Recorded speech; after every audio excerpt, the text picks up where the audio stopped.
Hello, Commanders. It's Soundwave back with another transmission. Today, we are going to rank all the Titans in the game based on their latest stats in Update 11.7 in 2026. I'm here, joined today by a great ally of mine. Welcome, Not Lucifer. Hello everyone, Lucifer here. I can't wait to start ranking them. Then let's get right into it.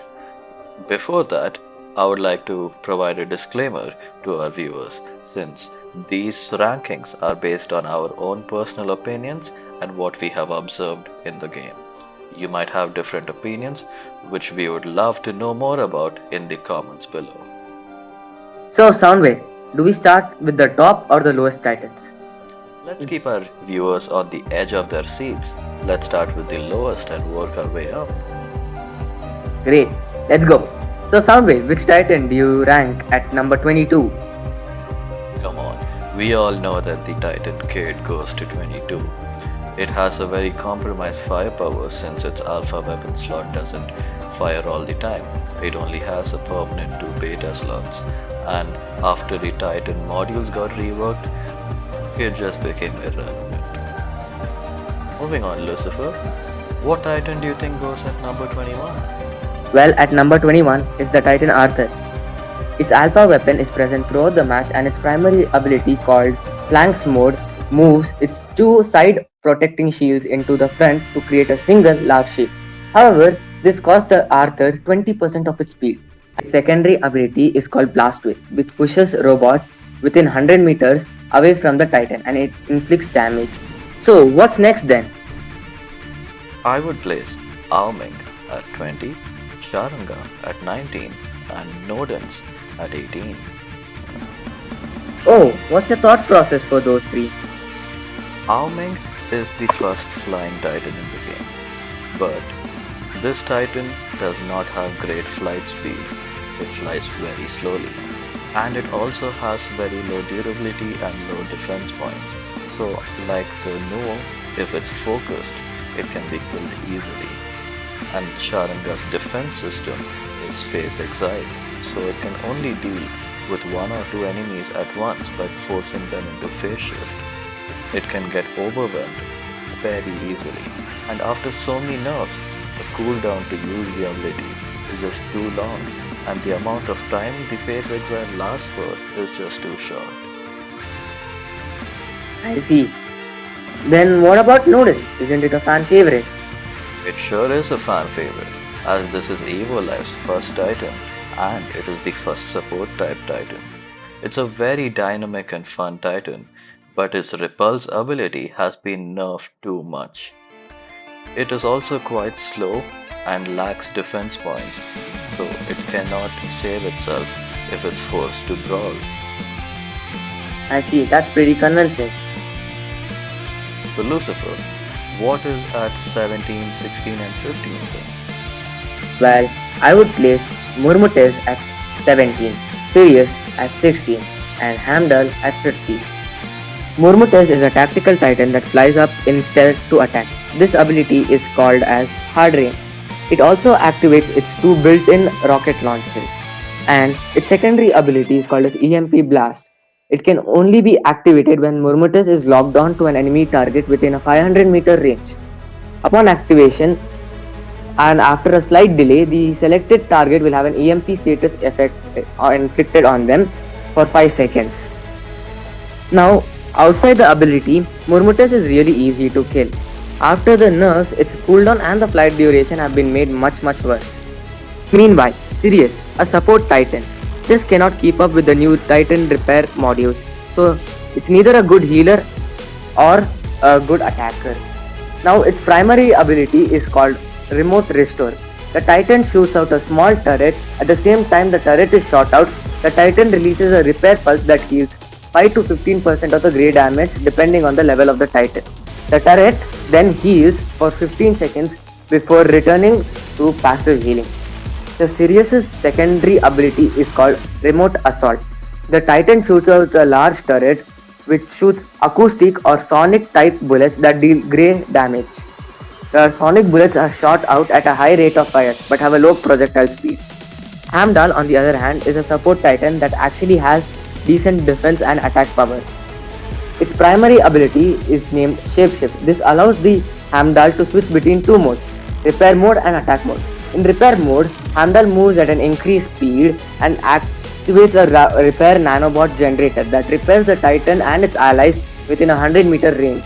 In attack mode, the Titan moves slower but activates a built-in energy cannon that automatically fires at a lockdown enemy within a range of 600 meters.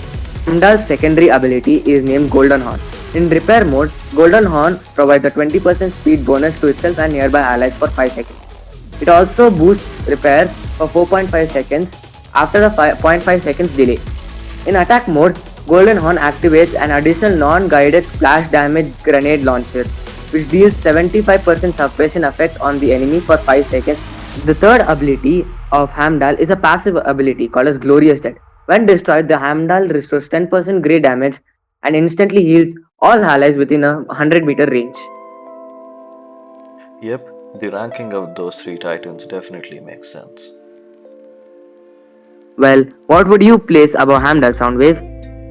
I would have to go with Aether at 14, Rook at 13, and Minos at 12. Aether's force field isn't that great anymore. Its major defense system has been compromised by continuous nerfs, and its secondary ability, to which EMPs enemies after long exposure to it, is just been made too long.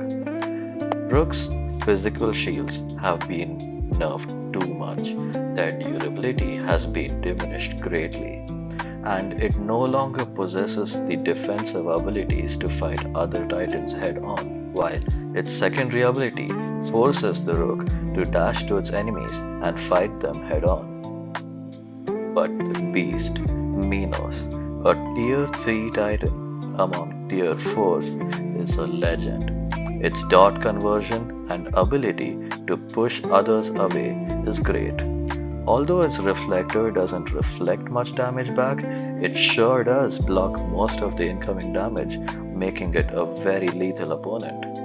It also has great speed to maneuver around obstacles and escape enemy fire.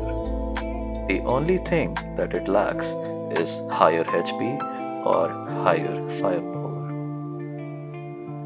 Well, I speak for everyone when I say this, but I didn't know EMP ability is given by Aether.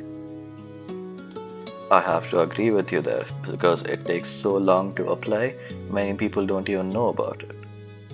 Well, Minos is really fighting out of its league. I have to agree with that.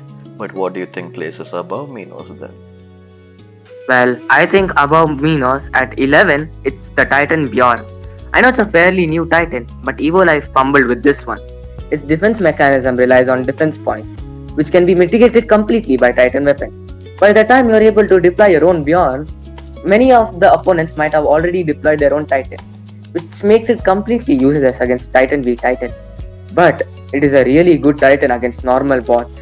When it's in its bear-like form, it's called Bear Stance, and it gains an immunity to defense mitigation and also gains an additional attack boost. It's in its sphere form, it's called a Sphere Stance, and it gains an additional speed boost.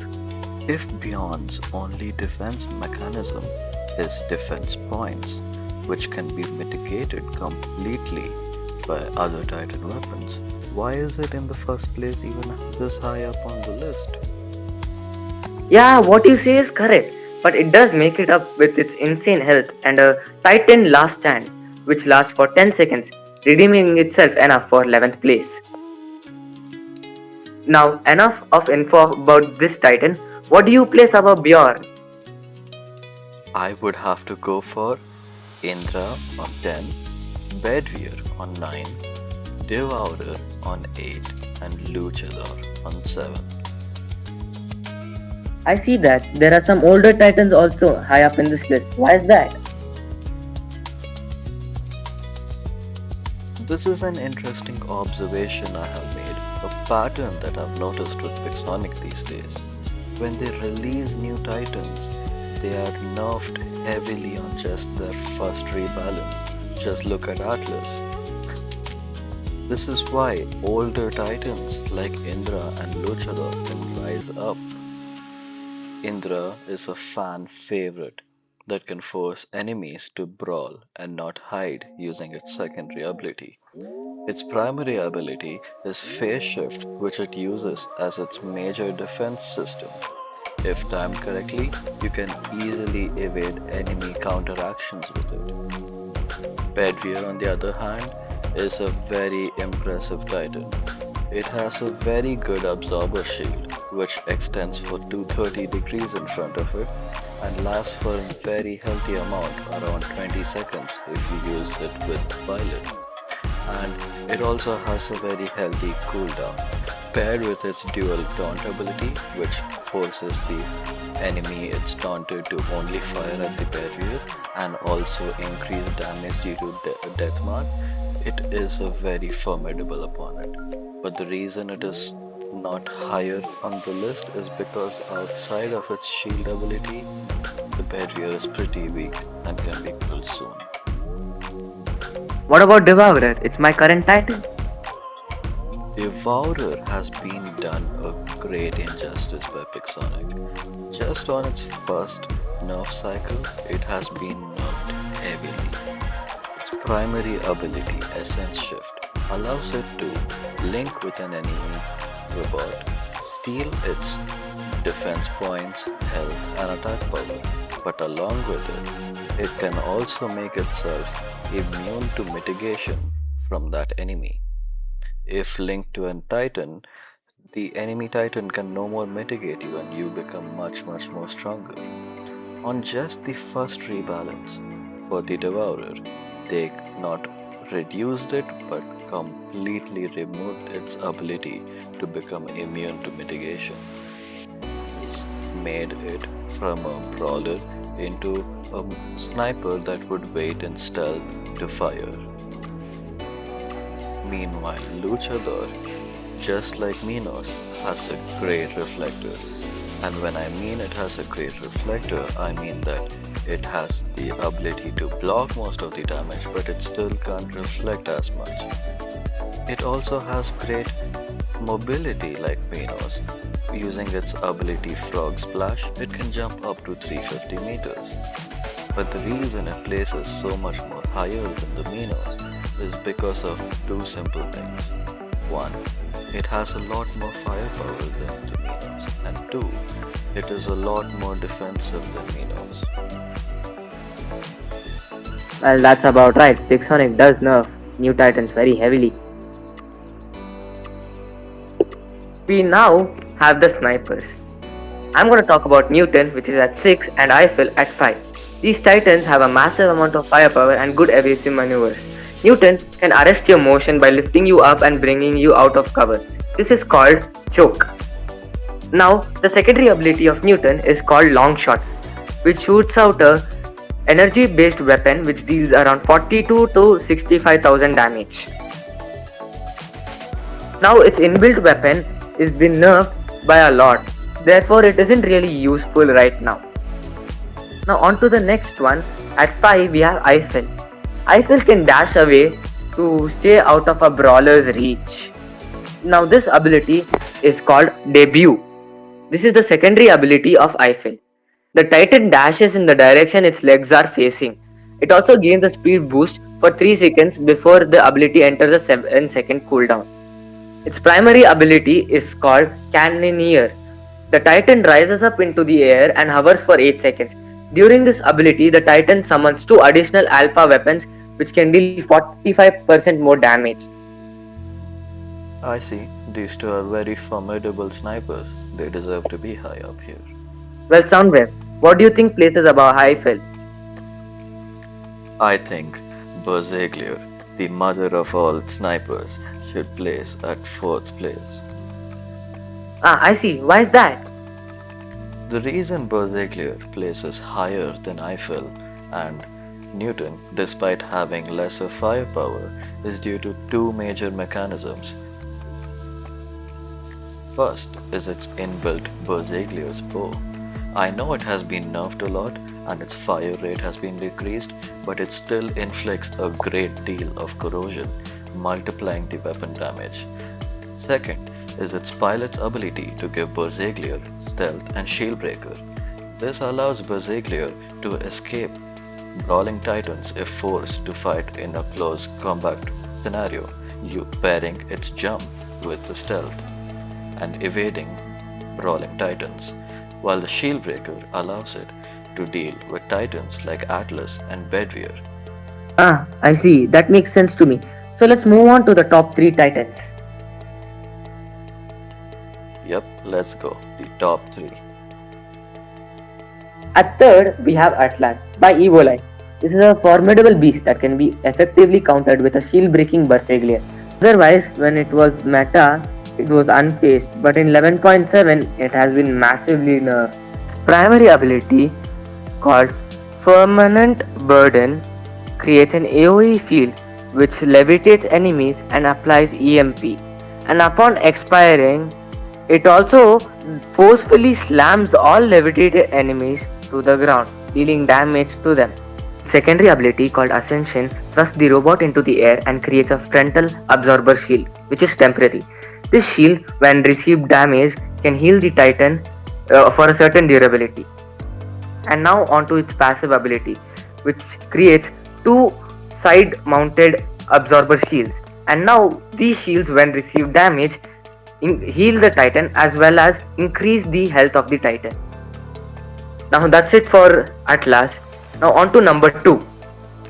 At number 2, we have the one and only Mauler by Icarus. This beast is almost 3 years old and yet still so powerful. After 5 nerf cycles, most people consider Mauler to be wasted by the latest nerf, but that's not true.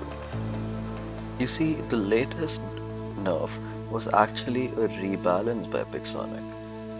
Even though they call every nerf a rebalance, I think this time it was truly rebalanced because they didn't actually nerf the Mauler. They gave it more attack power and took away more of its health and defense. So if you build the pilot just right to focus on its defense stats, more HP, then you can fix what Pixonic did with the rebalance and actually come out stronger. The Dark Light has been buffed through its death mark and slowdown. And the number 1? At number 1, we have the latest Titan in the game, which has not been nerfed even once, Princeps by DSC. This Titan has an accumulated 12.5 seconds of invincibility via the quantum lock effect, and it is a menace to deal with. It is, however, quite slow and weak outside of its ability. It will be interesting to see how Princeps fares after it gets nerfed. Will it still be relevant like Mauler, or would it become irrelevant just like Atlas on its first nerf? This is a question only time can answer. Thank you for having me here, Soundwave. And as always, like, subscribe, and please do check out my channel too. I'm glad you feel that way, Lucifer. Guys, make sure to check out Lucifer's channel. The link is in the video's description. And this video is the first of a multi-part series called Pilot's Log. We will be back with a lot more rankings like robot rankings, weapon rankings, mothership tier list, and other categories like pilots, drones, and ultimates continued on Lucifer's channel. I hope you enjoyed this transmission, and please feel free to comment your views on this list. Until next time.